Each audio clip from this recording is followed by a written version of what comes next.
both of you doing today? Good. How are you? I'm doing good. I can't complain. I could, but I'm not. That's good. I like that. Justin, why are your characters so shady this season? I don't know. I don't think he's shady. He's just misunderstood, Sharonda. He's misunderstood. Shady. And he's been hurt by his family and those around him. And when you're hurt, you act out and you become angry. And you become shady. Shady and petty. And petty too. Very petty. Very petty. True. Very petty. Yeah, God damn it. But how was it actually playing the contrast to the Ben that we know and love? It was both exhilarating to be able to stretch myself as an actor, and fun, obviously, to be alive for the first time on the show and to look my castmates in the eye, but also like really exhausting to be in that headspace for 8 months, which is how long it took to shoot season 3. And yeah, I remember like just talking to some of my friends back at home on the phone, and I would just like get angry, and I was like, I'm sorry. I'm sorry. I'm just like in this mode, you know? I'm locked down in COVID by myself. Exactly. Leave me alone. It was tough. Well, look, I still loved it. I love the shadiness of it all. I was here for it, okay? I'm here for it. I appreciate that. But you know what, David? I feel like we all owe Diego an apology because I'm just saying, Diego, they tried to make it seem like he was just this hard, tough exterior, just no light could get through. But he's really like a lover. Just a very like soft on the inside, just so fluffy and loving. I love it. Oh, thank you. Yeah, you know, that's what happens when you get older. You just stop worrying about being an asshole. You just want to be like loved, and you know, the more he finds love with Lila, and then obviously possibly having some extra, you know, curricular duties as a different kind of figure. You know what I mean? That was great. That was a great non-spoiler. Thank you. That you know, it kind of opens him up, and it makes him, you know, stop worrying about how he's perceived. You know, I'm here for this evolution. I'm here for this loving phase, okay? The loving and the shady phase. I'm here for both of them. Yeah, I mean, essentially, Ben, where Sparrow Ben is where Diego was season 1. Yeah, so exactly. You're gonna be apologizing to Ben in a couple of seasons. Yeah, in season 7. In season 7. I'm gonna go ahead. I'll make sure that I say I promise. Yeah, we're gonna become daytime TV by that point. We'll be a soap opera. Yeah, all my children. Yeah. But I mean, speaking of all my children, let's talk about your raggedy daddy real quick. Because what a segue. Love that. He is the source of all of this turmoil that we have been in for 3 seasons. Just by not even just loving on his kids, if he just would have spoke positivity over their lives, we wouldn't even be here right now. If he would have just rolled a joint, he would have just been a really chill father. But no, he wanted his kids to be extracurricular and, you know, the best in the world. What an asshole. It's true. I feel like we just had a therapy session just now. I'm just saying. I went there. Yeah. I really went there. But what I really want to know is, how do you make sure for your own personal lives, how do you make sure that you're loving on yourself and that you're speaking positivity over your life? Question. Yeah, take it over.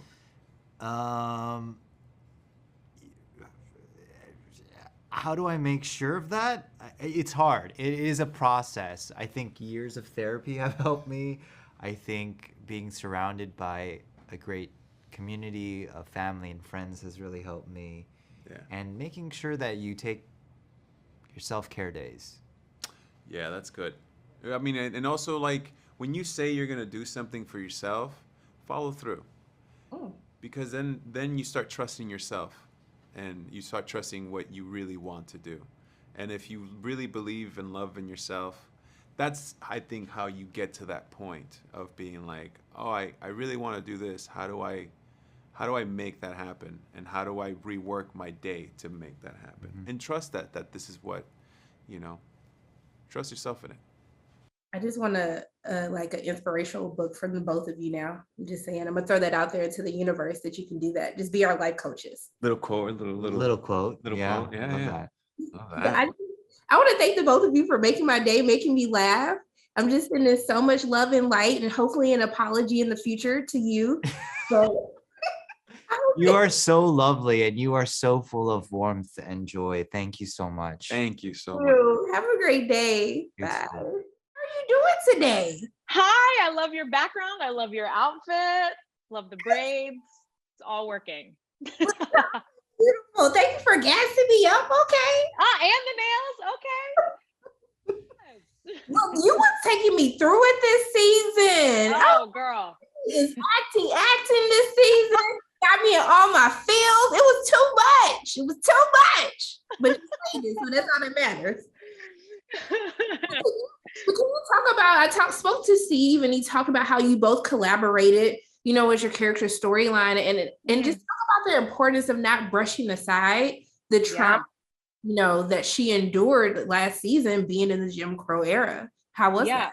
Yeah, I mean, I thought that was from the get-go. Almost the second we were officially greenlit for another season, Steve and I were immediately, texting and emailing and just talking about, what is Allison's journey, because it was really important to both of us that we would be doing her and everyone that has, everyone that has ever experienced, everyone that lived through the Jim Crow and just the Black experience today. Still, I think we would be doing Allison a disservice by not addressing how those types of environments and those kind of scenarios and those moments of such unrest affect all of us and how it affected Allison. And so I think we had to address kind of the slow, dismantling of this like very well put together facade that she's so used to carrying around with her, and her inability to like reach out for help and her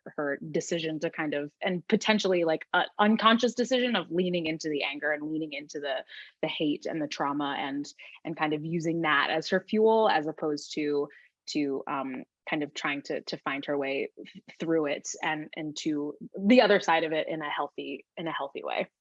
But how liberating was it? Because you talk about those emotions that she actually gets to feel. How liberating was it to actually explore that? Because, as Black women, we don't get to feel those emotions real time. We don't get to tell other people this is what's happening on the inside. So how liberating was that to actually show a Black woman be able to unleash those feelings out into the world? It was so incredible. I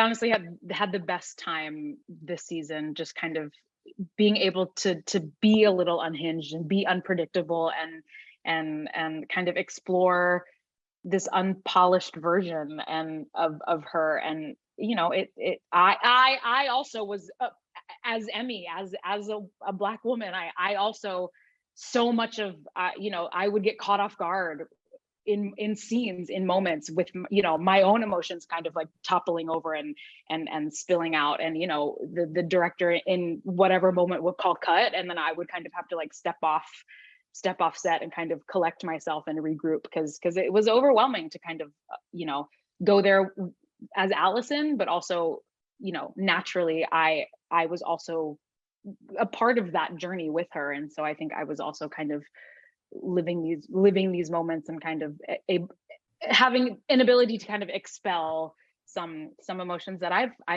held in, so it was really cathartic. But what was that process like in between takes though? I mean, you have all these emotions and then having to follow that up when they yell. Yeah. What was that process? I mean, a lot of times, depending on how emotional the scene was, I couldn't. So it was sometimes a lot of really long days of me just kind of sitting in isolation and kind of staying in a really kind of, uneven and unpredictable kind of emotional state, just to kind of stay in it and preserve it. Because, it takes a zillion hours to film, a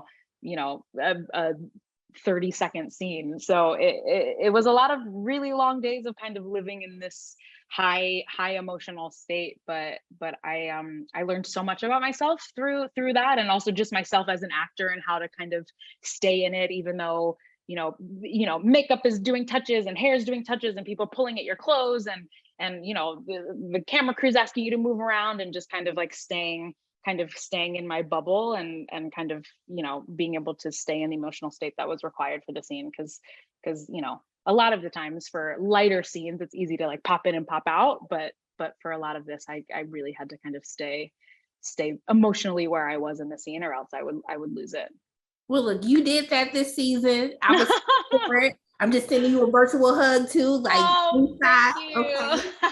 But just thank you so much for speaking with me. You're always a delight to speak with, and I'm just sending love and light your way. And I hope you have a great rest of your day. Oh, thank you so much. That means so much to me. And likewise, take care of yourself. I received that. Okay, I love that. Bye. How are both of you doing today? Very good. How are you, Rhonda? How are you? I'm living my best life. Y'all had me smiling and sad, then happy again the whole season. So I'm living my best life. Are you from Atlanta? No, I'm from St. Louis, but I didn't been here long enough. I might as well just say I'm from Atlanta at this point. Oh, okay. You've been living there long enough, yeah. But look, I'm mad at y'all daddy in this show, okay? Because he is to blame for everything that has happened these past 3 seasons because he just couldn't love on his kids. So I want to know for the both of you, how do you make sure that you're loving on yourself and spreading positivity over your life? Well, I like my meditation. I like cooking. Yeah. I like writing about any old thing because you get into a nice sense of flow, nice sense of dissolve quite easily that way. I like reading books. I'm reading a good one at the moment called The Wisdom of Insecurity by Alan Watts. Alan. Dear old Alan, yeah. And it was written in the 60s, you know, when everyone was terrified that we were going to blow up the whole planet.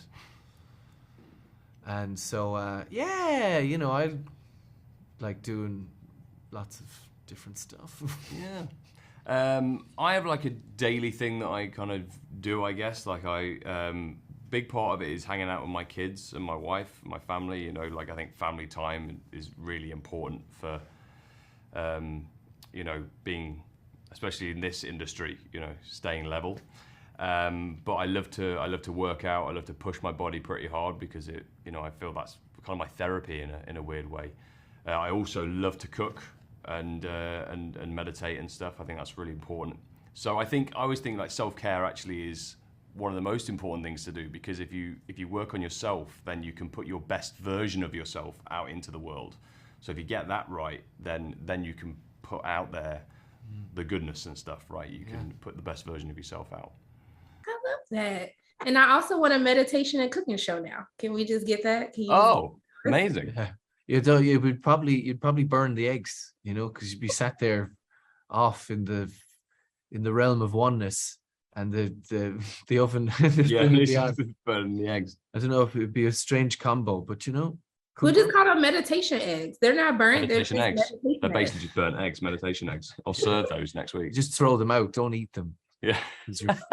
They're to look at. They're just to look at while you meditate. While you salivate. Yeah.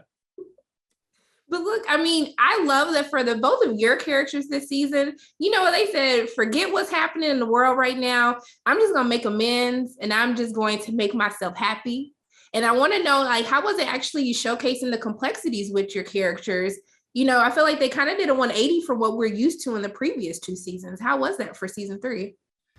Well, Klaus has tried to make himself happy in the short term in the previous seasons, you know, but that's just, for him anyway, another form of distraction. You know, he's like, oh, I'm sort of kind of baseline miserable, so I'm going to take loads of drugs and make myself happy, or I'm going to surround myself with adoring people, make myself.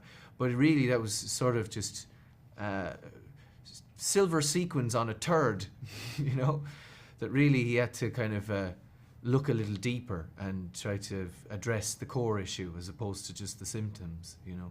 So that's kind of what the 3rd series is about for Klaus, I think. You know, making himself really, really unhappy in order to try to find some peace. You know? I like that. Yeah, and I think, you know, Luther has always done stuff because he feels he should for the Umbrella Academy, right? He feels like he's got to be the leader. He's got this response. Yeah, duty. It's all about the job, and it's like, we must. And I think this year, when he doesn't really feel like we exist to be that in this world, he's like, oh, okay, well, I'm just gonna go for my run. I'm gonna just like do what I would do without that. And he he lets go of all those things, and in turn ends up falling in love. Yeah. You know, and I think we see a side of Luther that is I think would probably we've been itching to see, because he's so uptight, I think, Luther, and we see him let go of that this year. Well, look, I am so happy to see your characters happy and letting go. And I just want to thank the both of you for just taking time out of your day to speak with me. It really means a lot. And I'm just sending love and light your way. I hope you have a great day. Thank you, and you. Thank you. Bye.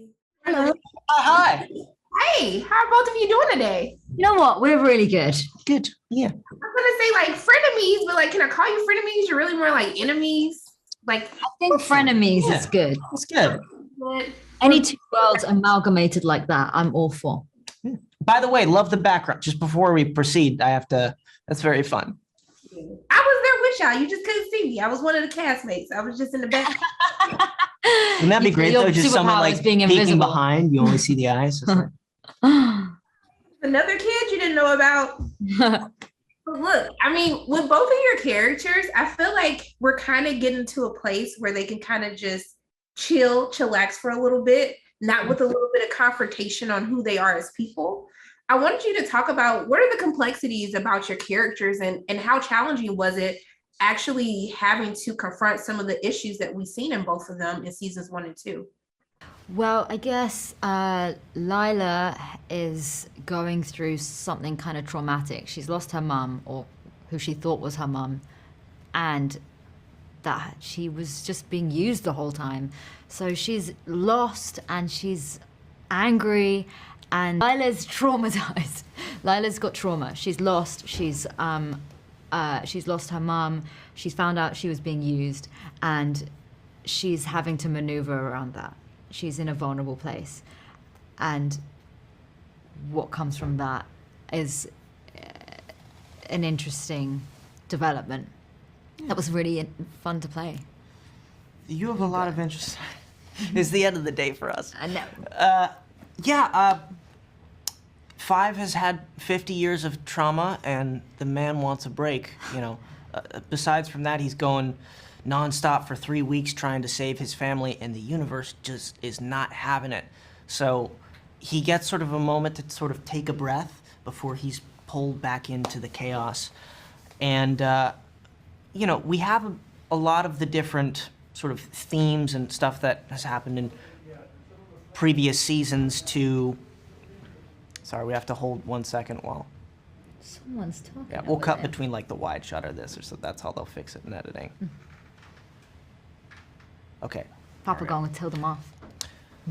So there also are certain parallels between prior seasons and this one, but they're reinterpreted, and they also end up in sort of a new place of familial bonding by episode 8, which was an absolute pleasure to shoot. There's not much we can talk about, but yeah, I think that's where the characters have landed, in just like a place of coming together as families and accepting their place in the world that they've been given. But I like that you mentioned like they do get to take a break, because sometimes they're always trying to save the world every season. So they have time to themselves now to kind of unpack. And I wanted to know for the both of you, like, how do you make sure that you're taking time for yourself? What are some of the things that you do that you can make sure that you're kind of taking a step back and just reflecting on life?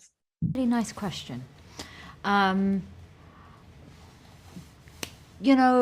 It could just be like having a bath and unwinding before the next day on set. I'm a big fan of meditating. It's sort of like my life raft. So before I go on set, I'll do that. And I just feel like it just centers me. Also, maybe just listening to some fun music and dancing around, to be honest, feels like medicine for the soul. So anything like that, really, for me. How about you? I just open up my laptop and work on music until my ears can't take it anymore, and it's 1 in the morning and I have to wake up at 6 the next day. It's not entirely true. That's happened more so over the break since the season, but yeah, at the end of the day, it's very fun. And you might be able to speak to this as well. I don't know if you have a drum set when you come and do the show, but like, I've always enjoyed how the show gets to involve like the creative, acting side, and then you go on break and you get to do the music side. It's like a lovely balance, and it makes each thing fresh when you jump back into it. Yeah. So that's how I relax. I love that. I just want to thank the both of you for taking time out of your day to speak with me. I appreciate the both of you, and I'm just sending love and light both your ways. Thank you so much. That's so nice. Appreciate you Thank too. you. Thank you, love. Bye. Hi, how are you doing today? Very good. How are you? I'm doing good. I just want to first thank you because that first episode of this season, that was the smile and the laughter that I needed in my life at that time. So just thank you for blessing my soul. Okay. I'm so happy to hear that. That makes my day.